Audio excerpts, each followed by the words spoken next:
Welcome back to One on One, New York's longest-running sports call-in show. I'm Caleb Stine, alongside Brendan Shorey, Chris Carrino, and special guest Caleb McGrath.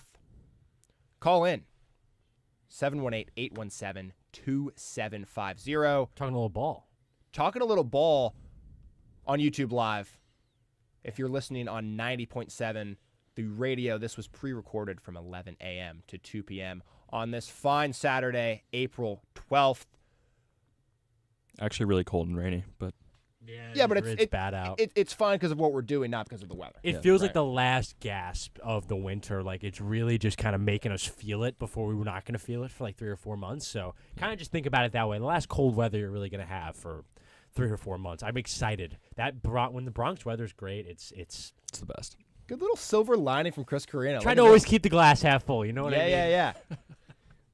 Let's talk about the Knicks right now. That's okay. Talk about glass half full, glass half empty. The glass is always empty with the blue and orange. Whoa. Yeah, what? You a Knicks fan? No, I'm not a Knicks fan. Shut up. Did you hear that as calling out the Mets with blue and orange? Oh, he's not even a Met Oh, fan okay, either. well, oh yeah, I don't know. No, I know he's calling out the Knicks. Okay, I didn't know what direction you were going with that. I mean, quite the game, I guess, biasly on Tuesday. That OT game, Celtics take the win by 2 in Madison Square Garden because they didn't play in the Garden. And we can relax with that. That is the Garden. In this city, you can chill with that. That is the Garden. Someone when you're needs to on call- whatever Boston show you want to be on, you could say stuff like that. When you're in this city, relax with that stuff, okay? Defending Madison, I even slipped. Defending Madison Square Garden as a Nets fan is a little insane. Stop. It's not. Any It's not person who lives insane. within 2 hours of the Garden is like ready to kill somebody ready to Because give their it life. is the Garden. People in Massachusetts are ready to kill I'm somebody. not No, I going know to say you're not. anything. I'm just taking the piss, fellas. So, Celtics At obviously. least the seats aren't yellow anymore. It was really ugly. that was at TD. that was bad. rough. That was bad. That was as close of a game as you can really get. Obviously, really competitive. Really went to OT. Obviously, Carrino, you have takes on that. Jason Tatum with a 32-piece in that. Tingus Pingus with a 34-piece in that. Unironically calling him Tingus Pingus was insane. Well, I'm speaking to the New York audience. Fair, honestly fair. It was pandering on your part a little bit. I think. No, As the Boston guy. speaking to the audience is different than pandering. It's a 30-plus footer to take Calling- the Knicks calling- part Well, out it's of also his chest. ironic if I'm calling him Tingus Pingus, then he brings calling him a 34 TD piece Garden against the Knicks. the Garden and then calling him Tingus Pingus and saying that I'm talking to the New York audience it's is a lot. wild. It's a lot. It's a lot. When he brings up a 34-piece lot. and beats the Knicks in But their doing home it arena. right, doing it right after calling TD Garden the Garden and not Madison Square Garden is crazy. I'm a host and I'm a Boston sports fan. You gotta There's do no both. way if you heard someone say the Garden anywhere, you would immediately think TD Garden. It's just not. There's just no way. I think we're a little bit Okay. stuck Stein, on- I stuck on hate The something we part don't- that went over, the one part that went overstated, or the part that went understated, because Porzingis big shot, just a lot of great stuff down the stretch. Yeah. Mikal Bridges, Butterfingers in front of the Celtic bench, and by the way, the live reaction of the Knicks bench with their heads in their hands afterward, maybe one of my favorite things I've ever seen. I mean, Tyler Kolek looked pissed. He looked so mad. And it, by the way, for everybody in the room and on the other side of the glass, not the first time it looks like those guys have seen that happen. It looked like fed up to me. To me, it looked like a bunch of guys who saw maybe the biggest haul they've seen a player get traded for ever. They've seen this last season, and they've just seen how disappointing it's been. And from my perspective, it has just been fantastic. Dare I say, the most enjoyment I've had watching Mikal Bridges in my life has been this last 6 months or so.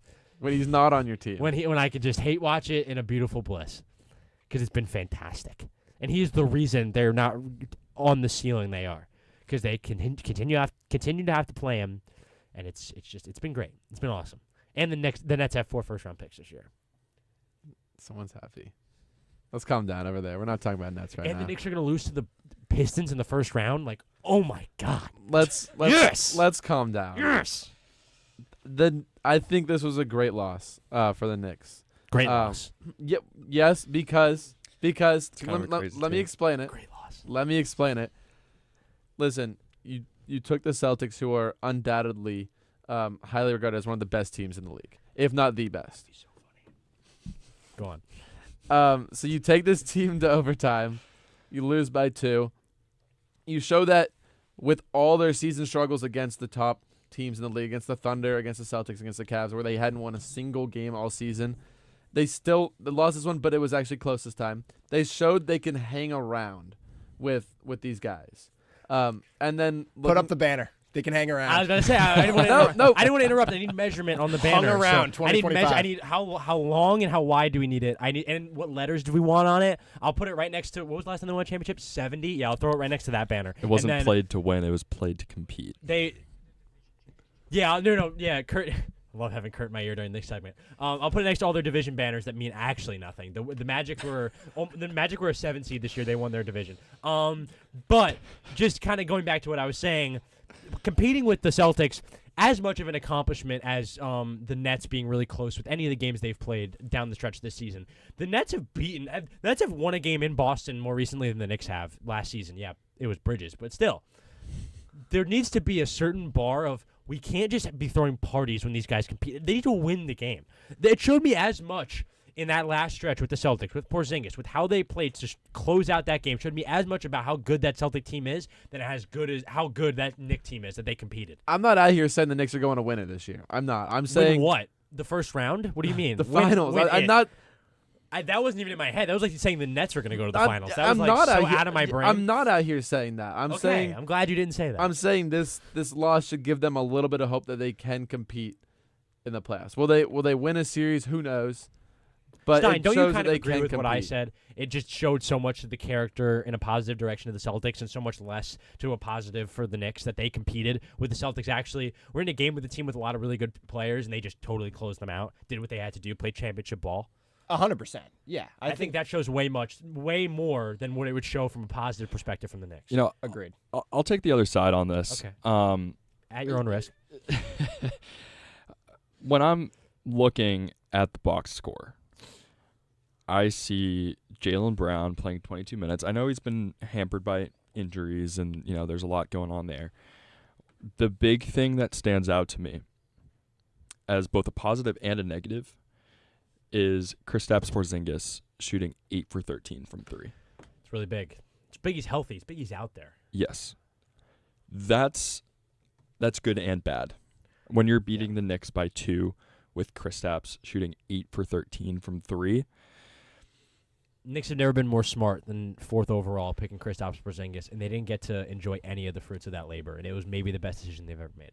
Yeah, and I don't really know how to feel about this win, to be honest with you. Like, yes. Jaylen Brown only put up 6 points. Jaylen Brown put up 6 points. He played 22 minutes. All with his right hand, I would assume.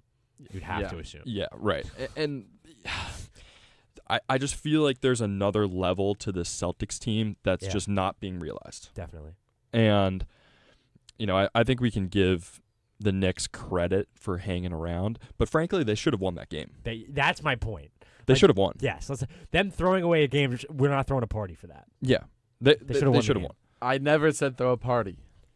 I said take Mac it. is talking. I'm kidding. Go on. I said All right, that's crazy. I know.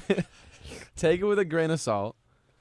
Obviously, you lost, but it shows that you can compete. You shouldn't even be able to see the game. There should be so much salt you're taking it with. You know what I mean? Kurt's in my ear telling me they can't compete. They can't. I agree. Kurt agrees with me that there's a real chance they lose in the first round of the Pistons. I think there's a real chance they lose too. Pistons might be a favorite in Vegas. Which is kind of crazy. That was Someone say favorite in Vegas? Yeah. That was a crazy thing for me to say. But second round, they're screwed. Whoever they have to play, I don't even care. They're going to lose. It doesn't matter. Yeah, they're not going past 2 rounds. That's my thing with it's always been if you talk to Knicks fans, they have built a championship core. It is done. They're not good enough to even get past second round. Genuinely, I'm not even being a hater. It's just not a good enough roster. And not even that they're not good enough to be a second round. They are probably good enough to make a conference finals in other years. They're not beating they're not beating those 2 teams that are up there, Cleveland or the Celtics. It's just not happening. I don't even think they could really beat Detroit if I'm really honest, but I especially think Cleveland and Boston are going to beat the brakes off them. I mean, I don't know. And I really think people underestimate Cleveland. They're so good. Well, and to McGrath's point, the Celtics, I think, know how bad they played in that game, even though they got the win. I think that's what it is. Yes, it's untapped potential, but it's realized untapped potential, I think. Yeah, and then they go out versus the Hornets, and Sam Hauser drops 20 points on 6 of 9 from 3. Peyton Pritchard, 4 of 5 from 3, dropping 22. 9 of 11 from the field overall. They realized that, Kristaps putting up, shooting like 60% from 3 is not going to be a regular occurrence. And I think this is the strength of this Celtics team is the bench. And Payne then Pritchard, Sam Hauser. Well, I was going to say Pritchard double scores Porzingis in that game. Right. Which is something that, I think both of our points means that the Celtics realize when they win and they don't deserve to, right? So then what they do is, yes, it's the Hornets in Boston, but then they dominate in the way that they know that they can, in the way that they should have against the Knicks. They're making up for lost time. Yep. Yes. And when the playoffs come around, they're so well aware, and this team is so experienced in the playoffs. Obviously, this core specifically know what the stakes are, which is why I'm not worried as a Celtics fan. I realize the stat line isn't great, right, when you look at that win.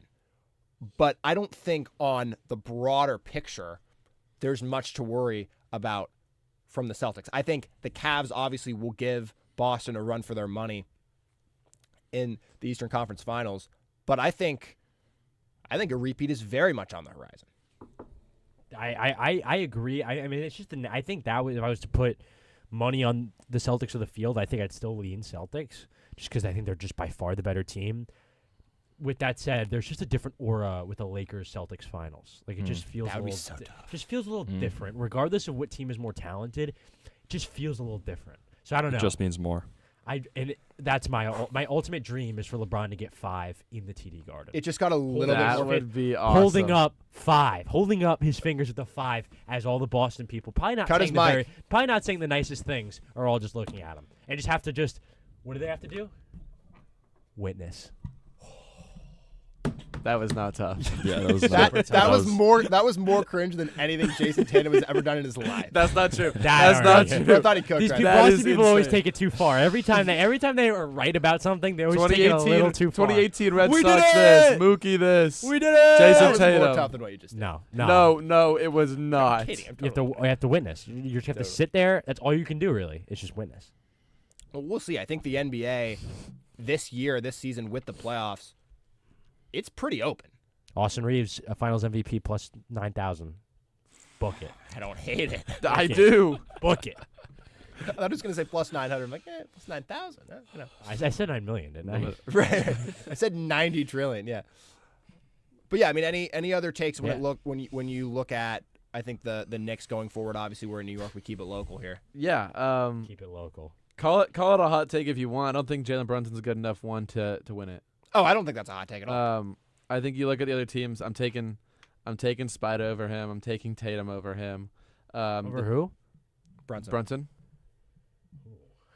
Brunson over Brunson. So you think that went unargued? That It did. Mitchell is better than Brunson. That went unargued in the room. That's crazy. I'm not gonna be that guy, but like that's crazy. I wouldn't necessarily say better, but I would rather Mitchell for a playoff push than I would Brunson. Why? He has. I don't know about playoff push. Yeah, I feel like that's like the opposite of what that's like to my Player I don't hate, but playoff push. You'd rather Brunson In New York, yeah. Brunson feeds off the energy of Madison Square Garden a lot better. I'll give you Tatum. I disagree. Yeah, Tatum definitely. Saying Tatum Brunson's better than Tatum is like so dumb. Yeah, that's a terrible take. Especially at their ages. I'm taking Tatum's a Brunson still playoff 19, run. so it's like I'm taking a Brunson playoff run over a Mitchell playoff run. You will always be only I don't know. 19 That in my brain. So bubble Donovan Mitchell lives rent free in my head. Bubble Mitch was that was the tough. first thing I thought when you were like playoff run. It's That like, bubble's been popped though, fellas. but that they also lost in the first round. But Mitchell was going crazy. Him and Jamal were crazy. I had a lot less respect for Jamal Murray before that series than after. Yeah. But yeah, I love ball. Good talk. On the other side of this break, an interrogation. Brendan Shorey talks Luka and the return to Dallas. We'll be back with more one-on-one right after this.